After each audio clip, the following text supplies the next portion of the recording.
Good afternoon and welcome. I'm Shannon Schuyler, Chief Purpose Officer at PWC. We're honored you've joined us today for what we anticipate will be an inspirational twist on the traditional red carpet.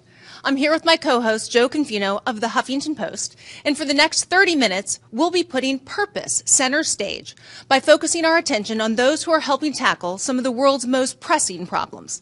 Shannon, it's so great to be with you. As the world gets ready to celebrate the achievements in film at the 89th Academy Awards, we're here to talk with extraordinary individuals in the fields of sport, education, business, as well as film and TV. And rather than focus on what people are wearing today, we're here to showcase how their courage and tenacity is changing the world for the better. And as you know, Joe, film is a celebration of stories. Stories that entertain and uplift. Stories that cause us to reflect and take action. The films nominated this year and in the past have raised awareness of societal issues that cannot be ignored, ranging from racial equality, women's empowerment, freedom of religion and expression, poverty, and so much more. For the last 83 years, PWC has safeguarded the integrity of the ballot counting process of the Academy Awards, a night that celebrates all of the individuals who help bring these stories to the masses and raise awareness of lives unlike our own. And it's our honor to do so. Yeah, and at the Huffington Post, we share that passion for storytelling, for helping people not to only understand the challenges we face in the world, but also the ways we can overcome them. And our collaboration with PwC on our Purpose and Profit platform is a great example of how we do that. And, you know, the truth is there's no better way of telling these stories than through inspirational individuals who have the dedication and commitment to make a real difference to their communities. These people today not only engage our minds, but more importantly, they open our hearts. And that's our goal. PwC's purpose is to build trust in society and solve important problems. There are many ways that we do this, but one of the most critical and important ways is by working together. So, Joe, thank you for opening up your platform to us to carry these important messages. Oh, Shannon, you're very welcome. And we invite you to join the conversation tonight on Twitter. So please use the hashtag #PWCRedCarpet and also on Snapchat under Ballot Briefcase. Our first guest is currently playing the lead role in a small Broadway musical some of you may have heard of called Hamilton. Brandon Victor Dixon stars as Aaron Burr. He is a two-time Tony Award nominee for his role as Harpo in Broadway's The Color Purple, and most recently for his role as Eubie Blake in Shuffle Along. He has also been nominated for a Grammy for his portrayal of Berry Gordy in Motown the Musical. Brandon, welcome. We're honored to have you. Thank you. So happy to be here. You are a part of this phenomenon that has happened with Hamilton. Yes. What is it like being a part of such a transformative cast? I'll tell you, it's an extraordinary production, and I think the most beautiful thing about what Lin-Manuel Miranda has created is that, you know, in our history and in school, we mythologize our founding fathers, but it really strips that away and makes them real people. And so I think that's really inspired kids to take control of their own power, to recognize that they have the power to influence their own government, their own communities, and to really shape the kind of country they want to live in. Well, after seeing it, you certainly see how, no matter your age, you grasp at it. You see Absolutely. those things that really you understand, and it doesn't matter if you're old or young. You see the power of what our country has to offer. Absolutely, absolutely, and that's what I think is so transformative about it. And so, outside of Broadway, what are the issues that matter to you most? You know, I focus on a couple things outside of Broadway, particularly mass incarceration. But I have to say, you know, the thing that's been most pressing on my mind and my heart this week are the issues that happened with the Dakota Access Pipeline earlier this week. You know, I think it's important for us as a community, particularly in this country, to recognize that our country is founded on the genocide of Native Americans. So it is important for us to recognize that it shouldn't be difficult for us to stand up for Native American rights and their desire to protect indigenous lands, indigenous peoples, natural land and resources. So, you know, I want to say there's the fight for Standing Rock is not over. There's a Native Nations March on March 10th on Washington, D.C. I encourage everybody to come out and support that, or if you can't come out, support it in any way you can. And I think we're at a time in our lives where we cannot continue to ignore our intersectionality as people in this country and in this world. So on this night of celebration, I urge everybody to seek their highest selves, their best selves, just support people around you, stand up for other individuals, and support the Native Nations March on Washington, D.C. And why that group of people are you so passionate about? Well, I mean, I'm passionate about all underrepresented, disenfranchised individuals. And I mean, Native Americans, they have the highest poverty rate, the highest unemployment rate in this country, and, you know, they're more likely to be shot by law enforcement than any other group in this country as well. And I think we oftentimes forget about the plight of Native Americans. With the issue of Standing Rock, they've been out there trying to fight for the natural land and resources of not just themselves, but for millions of other Americans, you know. And so I think it's just important when you have a platform, when you have a voice like you all are doing. It's so wonderful what you all have created here to stand up and to put a purpose forward. And I think it's just fantastic what you all have done, what you're doing this evening. And I'm glad you've allowed me the opportunity to talk about that. Well, we're honored to have you here and have you articulate so clearly the importance of remembering everybody that's out there, not just one group over another. So one last question. How many people tonight have asked you for tickets to Hamilton? I'm running out of fingers. Well, thank you so much. It was a pleasure to have you. Thank you. Enjoy the rest of your evening. Thank you very much. I think the one thing that we can certainly see is that Brandon, it's not just about what he does on stage in Hamilton, but his purpose is strong. His purpose is to make sure that we value individuals who are out there who are underserved and who need a voice. And he wants to make sure that the Native Americans and others have that voice. And we should all make sure that we look to those people who are underserved and make sure that we're doing our part to make sure they get visibility. Our next guest is a rising social entrepreneur. David Heath is founder of Bombas, a startup based in New York that makes socks. And what makes the company unique is that they donate a pair of socks for every one they sell. This is critically important because there are more than 600,000 homeless people in the US. And you know what the #1 requested item is when they go to shelters? Yeah, it's socks. And to date, Bombas has donated more than 2.5 million pairs, which is quite extraordinary. So, David, thanks so much for joining us. Thank you so much for having me. What was the inspiration behind your company? Yeah, so 5 years ago, I was working at a media company, and I came across a quote that said that socks were the #1 most requested clothing item at homeless shelters. And I found that fact both interesting and upsetting at the same time. And so I did a little bit more digging into understand why that is the case. And I discovered that most homeless shelters won't accept used socks for the obvious hygiene reasons. And additionally, if you're homeless, there's a high likelihood that you don't own a car, you don't own a bike, so you're probably walking everywhere. And so your socks take a huge beating. So your main mode of transportation is obviously walking on your feet. And unlike us, they don't have a lot of access to laundry resources, so they go through their socks on a very quick basis. And what sort of impact have you already had? So you've sold 2.5 million, you've donated 2.5 million. How do you think it's going to extend? Yeah, so, outside of just donating socks, me and my team, twice a month, we take a day to go and donate our time at homeless shelters. We also encourage our customers to get out there and be involved in their community. And while we understand that socks are a high need item, we really use our company as a platform to have opportunities such as this, where we're able to raise awareness among the issues surrounding homelessness. So we really want to take these types of opportunities to not only just raise the issue around socks being a high need item, but just to hopefully inspire somebody to get involved in their community and maybe just lend a helping hand, because time and effort is really what's needed. Great. Bombas socks, what's the connection? Yeah, so the name was inspired by the Latin word for bumblebee. We're super inspired by bees. We think that they're our spirit animal because bees live in a hive and they work together as a community to make their world a better place. And so we want to instill that among all of our customers and our supporters. Great. Now, you made a commitment that when you sold your millionth sock, what was your commitment? What did you do? Yeah, so in the real early days before anything had ever gone live, I was having one of those conversations with my co-founders where we're kind of dreaming big, and I said, you know what, if we ever donate a million pairs of socks, I'm going to get a tattoo of our logo to celebrate. And I thought that it would take 10 years, and I'd kind of forget about it. It only took about 2.5 years. So I got the tattoo. It's on the inside of my arm, but I'm also, that took 2.5 years, and since a year since then, we've now donated our 2.5 millionth pair, which is really just an incredible testament to the momentum that we're carrying forward on this process. Have you made any commitment of what you'll do when you sell your 5 millionth sock?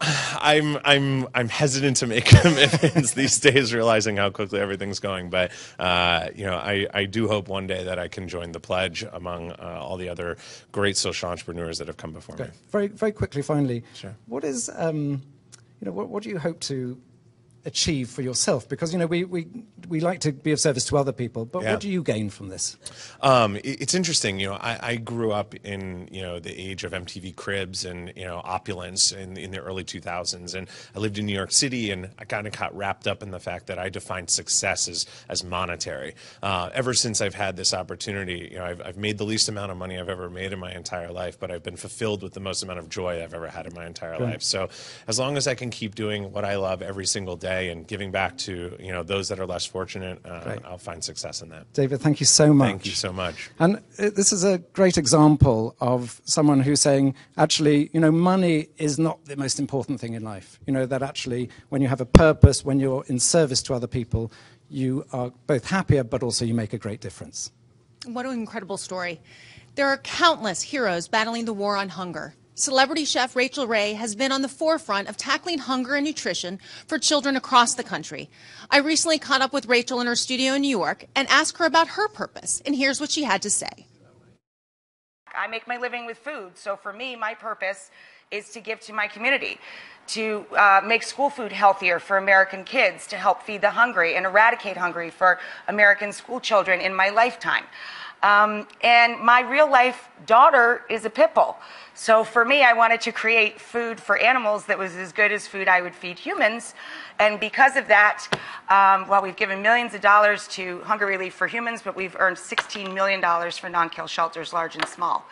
That's my purpose. I may be good at making dinner, but I think the reason I'm on the planet is to feed my friends, family, neighbors, and animals. Guest is no stranger to the red carpet. Best known for her roles in Legends of the Fall, Sabrina, and Temple Grandin, Emmy Award-winning actress Julia Ormond has been leading the fight against human trafficking since the mid-1990s. She is the former UN Goodwill Ambassador for the Office on Drugs and Crime Against Trafficking and Slavery, and she founded the advocacy not-for-profit Asset, which focuses on eradicating forced labor in our product supply chain. Julia, we are absolutely thrilled and honored to have you with us today. Thank you. You have done so much on this effort, and I would love to hear about one of your early trips that really made you see the issues that were out there. The focus and the point of my trips were to try and find out where in the world this is worst and to also go and look at solutions. And one of my first trips was to Lake Volta in Ghana, which is the second largest man-made lake in the world. And locals had discovered the problem because of the numbers of dead children's bodies that were washing up on the shores, and they'd taken action. So I went to meet with them, and I met with these amazing children who, as survivors, had been beaten and abused, forced to dive into freezing, dangerous waters, to disentangle nets from the trees that had never been cleared. They've been traumatized, raped, and this, as I got to walk away, the thing that really struck me was, have I ever eaten this fish? Does this fish end up on European markets? Have I, as a mother, ever fed that fish to my child? And as I came home, I realized there was no way for me as a consumer to actually find out. And then subsequent trips showed me that this was in, forced labor was in chocolate, it's in sugar, it's in coffee, it's in cotton and clothing and cell phones and computers and cars. And that it's pretty much everywhere in the world and pretty much in every product. I mean, it's just so devastating, but you did something about it. You started Asset to say, I'm going to get to the bottom of this or figure out how to help solve for it. And one of the things you wanted to do was look at legislation. What was that all about? What have you done through the laws? Well, what we realized was that what we wanted to do is really change the system. And so legislation, global legislation that we worked on in California was a way to have an impact so that every single consumer eventually, with every single dollar that they spend, can vote for the planet that they want and create a safe and healthy planet with safe and healthy people. So we were the source of the Transparency in Supply Chains Law, which requires companies to tell us what they're doing to eradicate slavery all the way down their supply chain. And that was passed. It came into effect in 2012. Mm-hmm. And it's giving us a better sense of what companies are doing. There's now 20,000 companies globally that need to tell us what they're doing or are telling us what they're doing. And there's a lot of solutions coming into the space. And I think it's it's really important to say that, today, while ending slavery and forced labor is extremely difficult still, it is something with tech solutions and corporate engagement we can actually do. And what can the average citizen, so somebody who's listening to this saying, I want to make sure that I'm a part of the solution, what should they be doing? I think finding out about the issue, asking about product that you're buying, and making a pledge that it's going to be important to me that my values are expressed, and I can also purchase product that has purpose in it. So doing that, pushing the message on social media, and supporting that work, and having a little bit of patience in terms of how long this is actually going to take, and believing that it can be done. Well, thank you so much. Your courage in this area is just something that we can't say enough about. Thank you so much for being here with us today. Thank you, and thanks to PWC and Huffington Post for doing it. Thank you so much, Julia. Thank you. As you can tell, this is an issue that people don't like to talk about. People don't like to talk about human trafficking. And yet this is something that all of us need to look at. We need to look at the products that we have. We need to look at supply chains that companies are currently investing in. And I think someone that has the courage like Julia to look at this, please take time to look up Asset and see what you can do as an individual. Our next guest is a great example of the American dream. Mike Adams grew up in the tough neighborhood of Paterson, New Jersey, as one of 7 children. He's the safety for the Indianapolis Colts and a 2-time Pro Bowler, now going on his 14th year. Wow. His foundation team, Adams Foundation, supports young people back home in Paterson. Take a look at his compelling story. We're lucky enough to have Mike in our studio today. Mike, you're very welcome. So tell me, what are you doing? What are you achieving in your local community? Well, I try to inspire the young kids. So what I do is I give 50 young boys haircuts before school, 50 young girls hairdos. I do Thanksgiving drives every Thanksgiving. I give out a plethora of toys for Christmas. Every year I have a boxing in a park event, which we inspire gloves up, guns down. And I have a football camp, an annual football camp that I do. And about 300 kids every year show up, and we just try to inspire the young kids and give them hope for the poverty-driven Paterson, New Jersey. And you don't want to stop there. That's the great thing. You want to keep stepping up, and your next plan is to open a charter school in 2018. Tell us, what's behind that idea? Yes, 2018 we started to do a charter school. We're in the first phase right now, and I'm excited about it. It's going to be a boys' school.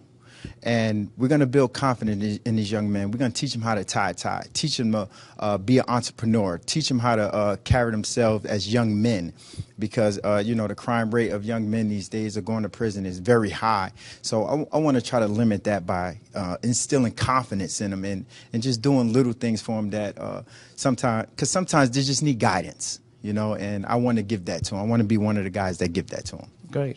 And just wondering, sort of, what are you hoping to sort of achieve through sort of, taking this forward? I mean, what is your hope in your community to sort of, what do you really want to achieve? See, I just want to start my legacy. I played 14 years, and I'm going on my 14th season. And football, I think that was just a calling for me. I think I'm here on this world for something bigger, and I want to leave a legacy. I want kids to look at me as a hero. I want them to look at me as someone that gave them hope and gave them something to look forward to when they come home, or give them guidance. That's what I want. That's what I want to do. Great, thank you so much. Thanks for having me. Such a great example, what we're seeing here, is of, we all look up to sporting heroes, and they are such great role models, and it's so important that they're able to give back and showcase their responsibility back to society, because when they show what they can do, other people respond.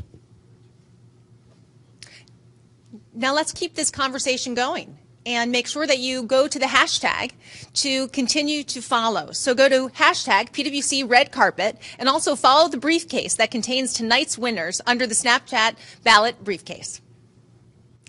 Sometimes people need an opportunity to remake themselves.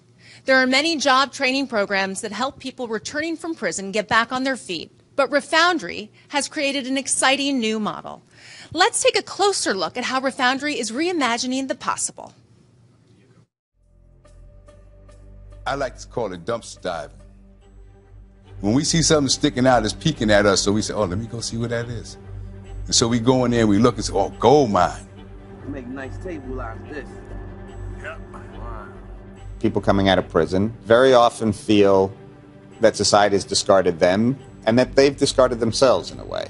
And when our participants work with these materials and imbue them with new value, they very often feel that they're imbuing themselves with new value in that process. All right, I think that's pretty good, right? Refoundry is like reclaiming who you are. When people are arrested, they used to be fingerprinted. Now they have their whole hand scanned. And this is a way the state brands them as criminals. And one of the things we do at Refoundry is we try to reclaim that identity. Social entrepreneur and co-founder of Refoundry, Cisco Bonetto, helped formerly incarcerated people turn trash into treasure, and he's here to discuss this incredible program. Welcome, Cisco. It has been a pleasure to get to know you over the last year or so. Thank you, Shannon. Thank you so much. So tell me a little bit yourself about the Refoundry and how it got started. Well, you know, the whole concept was to be able to help people that we felt like it was abandoned by society. And we believe that everybody in this world is born with the gift to love and to be able to create and to be part of society. And we felt like this community was being abandoned. So we designed Refoundry around a model that helps people that comes out of prison, how to them be entrepreneurs, how they can be, part of humanity, part of a community, and make sure that we embrace their second chance coming back. And what do you think it does specifically for this group of individuals? You've been so passionate specifically and wanted to see what makes them so special, especially in your heart. Well, in my heart, every one of them has a special place. We spend about $1 trillion a year keeping people in prison. And we feel like that's just a waste of taxpayers' money. We believe that it's not fair that 2.2 million people is in prison at any given day. Mm-hmm. And 650,000 people is coming out of prison. And they have no place to go. There's no hope. So there's no lack of funds. We just need to shift where the funds go and give these people hope and teach them how to be entrepreneurs and depend on themselves and be part of our society. We feel like they have taken their dignity away. And as a society, we have participated. Mm-hmm. And it's our responsibility to welcome back and have them deserve that second chance. And you haven't just given them hope, you've given them a livelihood. You've given something for them to be able to prosper and be successful with. Well, one of our participants, James, when we asked him that he needed to go and open an account to the bank, he got very nervous. And he goes, the last time I was in a bank, I was there to rob the bank. And therefore, I'm nervous to go. And I said, well, now is your opportunity to put your money there. And, that's what makes us, to me and Tommy, makes us get up every morning and do what we do because we believe that there's hope for this part of this community. And so we can help these individuals. Where are you selling their furniture? Well, in Brooklyn Flea and also an ABC home in New York. And pretty soon we will have it Smorgasburg in L.A., and Cisco Home Stores. So. Wonderful. Well, thank you so much. I really appreciate you coming today. Thank you. As you can tell, there's something about giving people dignity, giving them hope, but then also giving them a way to make a living. And what Refoundry has done is to put a model together where it's giving people not just the tools, but giving them life skills that they can turn and then be successful financially, as well as to be able to get their dignity back. There are many ways to fight poverty, and one of the most profound is through education. And at the front line, of course, are our teachers. So I'm delighted to be joined by Dr. Tiffany Anderson, who's superintendent of Topeka Public Schools, who was also named one of Fast Company's 100 most creative people in 2016. Dr. Anderson, what is the big issue facing education in poverty-stricken areas? What are the challenges? You know, one of the largest issues is equity and access. If you're from a privileged background, you have greater access to things that people in poverty don't. I think that's a challenge for all schools, but particularly those in poverty. I believe that every child should have access to the highest quality education and as many opportunities as any other child, as your child and mine. And so that in and of itself is a challenge, often dependent on the resources you're in, the resources from your families, but it doesn't have to be, and we've shown that. So one of the things you talk about is the importance of changing your mindset from believing that something isn't possible to believing it is possible. What do you mean by changing mindsets? Oh my goodness, it's everything. See, I believe, and I know this to be true, that your only barrier and challenge is yourself. Really, if you think out of the box, if you look at every problem as an opportunity to be solved, a challenge that's uniquely designed for you, you can accomplish so many things. We've shown that in all the districts I've been in. In Jennings, where we had 100% poverty, we put washer and dryers in the school, 1 load of laundry in exchange for 1 hour volunteerism. We opened a homeless shelter. We right now have students living in a house in which anyone homeless can stay in. And that's in Jennings. In Topeka, Kansas, oh my goodness, we have such talented staff and students. I mean, there's so many examples of how you can really think beyond the box that people place you in and accomplish what many think is impossible. What else? I mean, a lot of teachers are under a lot of pressure. Schools are under pressure, financial pressure. What would you say to other educators who just say, well, it's great to hear those words, but actually it's a really tough job? What would your advice be to them? You know, one of the things, sometimes it feels like you're in this alone, but you're not. I would encourage anyone that's watching today, anyone that has not invested in a public school, to invest in their teachers and their students. You know, as of this year, 51% of the students in public schools are in poverty. I mean, 51%, the majority of kids. And so it's up to us as a collective community to invest. And so I would say to every teacher, you're not in this alone. Use that collective energy, and nothing is impossible. You literally can move mountains if you think beyond the box that people place you in. And anyone who has not invested in a public school, my goodness, we have 30 in Topeka, Kansas, please take time, invest in your public schools, enrich the lives of children, and you will change the world. Dr. Anderson, thank you so much. Thank you. Thank you. So, Dr. Anderson is such a classic example of someone with extraordinary passion.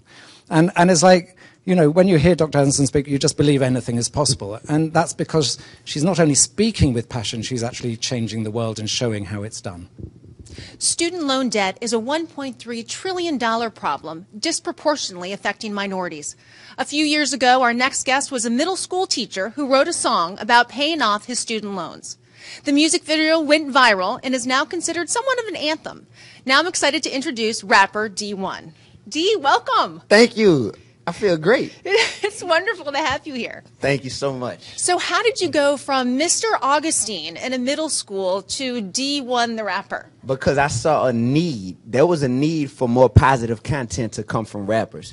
All of my students, when I was Mr. Augustine, the teacher, they all looked up to their favorite rappers. They wanted to dress like them, walk like them, talk like them. But I was hearing too much negativity in the music. So I said, rather than reach 30 students per day in the classroom, I could reach hundreds of thousands, even millions, as a successful rapper. So I put my mind to it, and here I am today. And I have not had to stray away from my core principles, which are be real, be righteous, and be relevant in everything you do.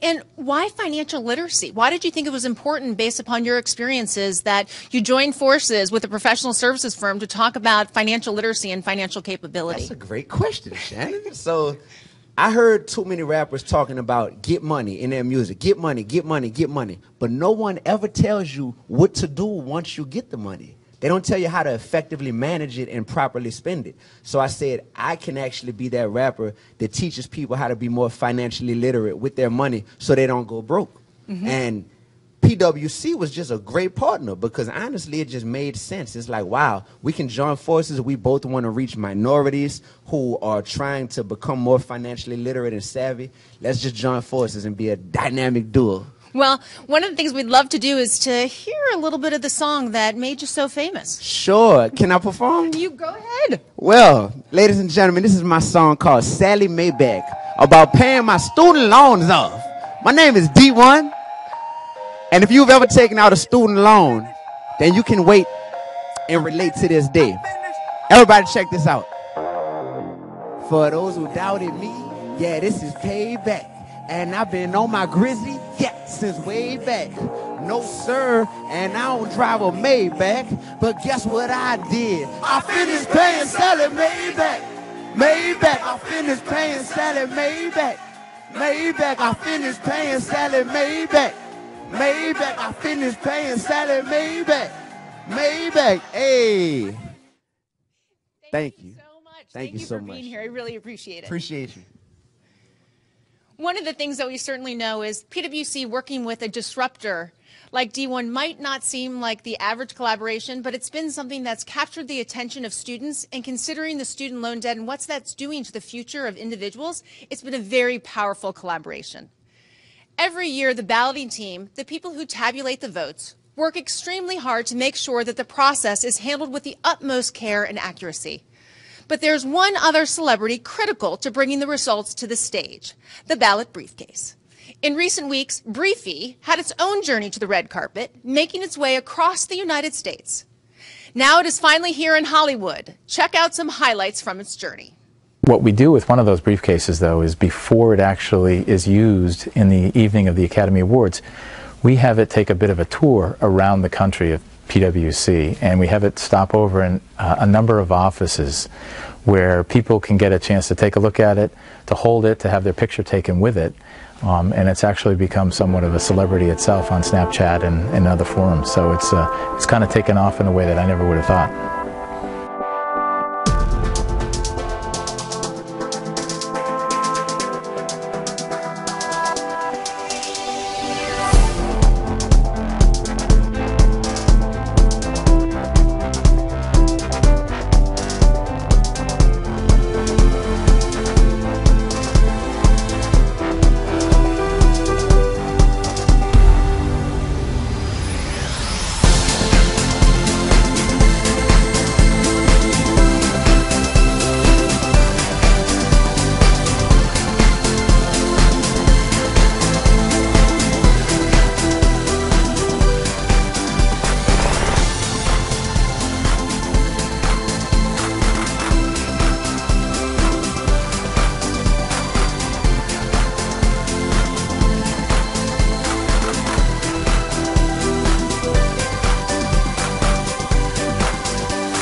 We have reached the end of our red carpet event. On one of Hollywood's most exciting nights of the year, we're grateful to all of you for taking just a short window of time to learn more about these inspiring individuals and how their purpose has enabled such tremendous change. If there's one takeaway from tonight's program, is that society is made better by people who are passionate about issues and driven by the will to make a difference. Each of us, no matter how rich we are, no matter how old we are, no matter where we live, we can have an impact far greater than we even can imagine. Now we're ready to turn our focus back to tonight's Academy Awards. Joe, I'm sure I speak for you as well when I say that I can't wait to hear the answer at the end of that very familiar phrase, and the Oscar goes to. Yeah, we can't wait to find out. It's coming up soon. I know, very close. I'm Joe Confino. I'm an executive editor of the Huffington Post. And I'm Shannon Schuyler, the Chief Purpose Officer at PWC. Thanks so much for joining and have a wonderful night. Yeah, good evening.